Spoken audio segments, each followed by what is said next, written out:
So the JLPT is the most well-known and probably the most important Japanese certification test there is right now. It is not a perfect test. It only tests passive skills like recognizing kanji, grammar, and vocabulary, reading, and listening. There's no speaking or writing component where you actually produce language, and that's fine. It is like most other standardized tests where everything is multiple choice. Passing this test can get you some benefits in Japan, like allowing you to apply for permanent residency a bit earlier than usual, and it can also be a signal to employers that you are good at Japanese. Now, this will vary by the job, of course. Some companies really want their applicants to have a JLPT N2 or N1 certificate. Others don't really care, and you can just write on your resume, like, I speak Japanese at business level. I'm B2 or C1 according to the CEFR framework. But in any case, there's a lot of reasons why someone might want to take the JLPT, whether it be for employment purposes or just to test their own skill, you know? And I think those are all great reasons to take it. The only problem with this test is that it's not always fun to study for. I took the test myself. I took the N1 back in 2017. I am glad I took it, but I cannot say that I enjoyed the process of studying for it because it was just like an endless grind of memorizing new vocabulary words and grammar patterns and whatnot, and a lot of reading boring passages. Yeah, so I'm like, I know the JLPT is, it can be an important test for some people, but is there any way we could make studying for it just a little bit more fun, you know?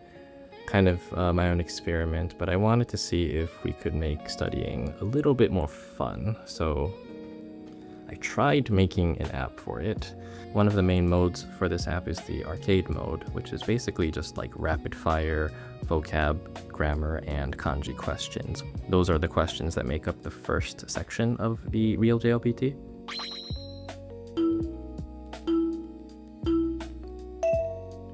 And you just want to like answer as many questions as you can within the time limit, which is 60 seconds. So let's see here. Yeah, something like that. And if you get a question wrong, oops.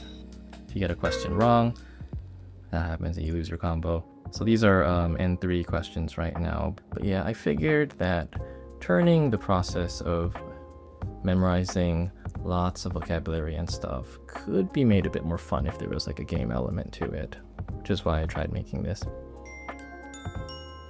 And then after you're past the time limit, you get a score. Okay, this is not a very good score, but just an example. You've got a leaderboard where you can see everybody else who tried taking the same level as you. And this is the part I really hope will be helpful. If you get a question wrong, you can check the question you got wrong, see the right answer for it. If you're not sure why and you need an explanation, click on that and it'll explain it for you. And then if you want to keep this to review later, you just hit the save button and it will get put into your flashcard deck. Second mode is reading. These are a bunch of reading passages. Some are news articles, some are blogs, and some are from actual like classic novels from several decades ago that are considered classics among Japanese literature, but with their text edited a bit to be more suitable for Japanese learners, because the original text, although very deep and poetic and wonderful, is kind of like old archaic Japanese. And you've got the reading passage right here. If you're not sure what something means, you can highlight it by long tapping and then look it up. And if you want to save that for later, just tap that button and put it in your review list. And if you read like a whole sentence and you're not really sure what it means, you could highlight the whole sentence and get it explained for you. And lastly is the review mode, where this is basically an SRS system, kind of like Anki, but designed for this app. So the questions that you encountered in the quiz game are saved here for you to try again. And you want to see if you can get it correct. And if you do, that's great. Mark how difficult it was for you and move on. And here's that word we found in the reading passage too. Again, see if it's hard or easy for you or somewhere in between. Mark that as done, and you're done with your review session. Oh, and yeah, if you are active in the app, you can level up. So yeah, again, this app is kind of an experiment. It was actually kind of inspired by the game series Big Brain Academy for like the Nintendo DS and Wii and Switch, because like that game is basically a collection of like very fast-paced mini games where you have to solve these questions and answer as fast as you can within a 60-second time limit, and the more you get right, the more points you get. And that is a game series I really, really like. Like, I've spent so many hours just playing the same mini games over and over again, trying to beat my high score or trying to beat my friend if we're playing head-to-head.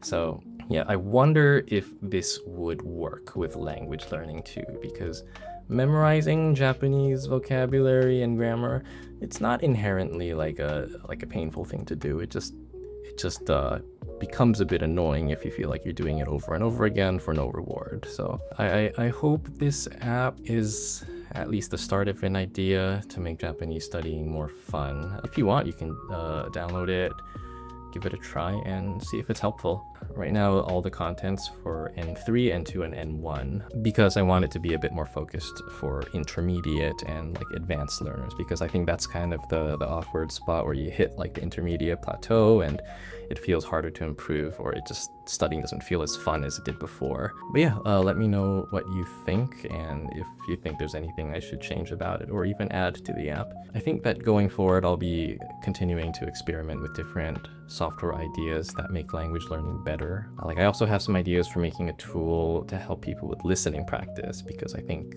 listening practice is also kind of a hard thing to do. I mean, we have YouTube and Netflix and all that stuff. There's no shortage of materials to listen to and practice with, but sometimes it's still hard to find something that matches your level, or it's hard to stay focused while watching like a long YouTube video, having it turn into just passive listening as opposed to active studying. So yeah, I'll be sharing some new projects soon, and I hope you will stay tuned for more. Thanks for your time, and I'll see you next time.